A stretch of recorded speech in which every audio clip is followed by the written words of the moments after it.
మంచిర్యాల జిల్లా దండేపల్లి మండలంలోని మామిడిపల్లి గ్రామానికి చెందిన రంగు సామ్రాట్ ఇటీవలే గుండెపోటుతో అకాల మరణం పొందాడు. అతనిది నిరుపేద కుటుంబం. పైగా అతనికి 2 పిల్లలున్నారు. వారి భవిష్యత్ కోసం అతని మిత్రుడు శ్రీను నాయక్ ఆధ్వర్యంలో తెలంగాణ ఎడ్యుకేషనల్ కన్సల్టెన్సీ అసోసియేషన్ ఆధ్వర్యంలో 6,61,203 విరాళాలు సేకరించారు. సేకరించిన మొత్తాన్ని సామ్రాట్ భార్య శైలజకు బుధవారం అందించారు. వీరితో పాటుగా అతనితో 10వ తరగతి చదివిన మిత్రులు కూడా ఆర్థిక సాయం అందించనున్నారు. పెద్ద మొత్తంలో స్నేహితుని కుటుంబానికి ఆర్థిక సాయం అందించిన మిత్రులను గ్రామస్తులు అభినందించారు.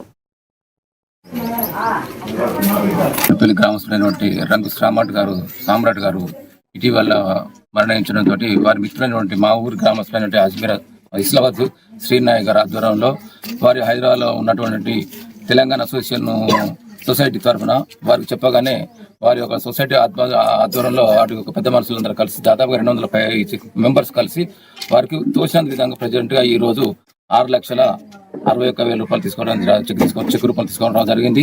ఇట్లాంటి ఎడ్యుకేషన్ వాళ్ళు ఈ రకంగా ఈ మామిడిపల్లి గ్రామానికి చెందిన మా సామ్రాట్ చిన్న వయసులో చనిపోతుంది. వారికి 2 చిన్న పిల్లలు. మరి వారి యొక్క సాధక బాధకాలు కూడా వారి ట్రస్ట్ వారు ఎడ్యుకేషన్ పరంగా కానీ ఆ రకంగా ఏదైనా వాళ్ళకి గతంలో ముందు భవిష్యత్తులో ఎలాంటి అవసరాలు ఉన్నా కూడా మేము ముందుండి నడిపిస్తామని చెప్పడంతో చాలా సంతోషదాయం. అట్లాంటి వ్యక్తులు ఇట్లాంటి ఈ చిన్న కుటుంబాలకు చేతుడు వాదుగా ఉన్నట్టయితే చాలా సంతోషదాయకం. కానీ వాళ్ళు ఇంత తొందరగా వాళ్ళు రెస్పాండ్ కావడం చాలా సంతోషదాయకం. ఎందుకంటే ఇక్కడ ఎప్పుడు ఇట్లాంటి రెస్పాండ్ కూడా ఇక్కడ కాలేదు కూడా. దానికి ముఖ్య కారకులు మా శ్రీను నాయక్ గారు. దానికి ఎందుకంటే మోటివేషన్ చేసి వాళ్ళకు ఎవరైనా ఏదన్నా పని కావాలంటే మోటివేషన్ కావాలి. ఆ మోటివేషన్ మా శ్రీను నాయక్ చేసి వాళ్ళకు చెప్పగానే వాళ్ళు పెద్ద మనసుని వాళ్ళు మా సంస్థ తరఫున ఇవాళ అంత తొందరగా రెస్పాండ్ అయ్యి అంత డబ్బు తీసుకొని రావడం మా మామిడిపల్లి గ్రామం తరఫున వారికి ఒక కృతజ్ఞతాపూర్వక ధన్యవాదాలు తెలియజేస్తున్నాం.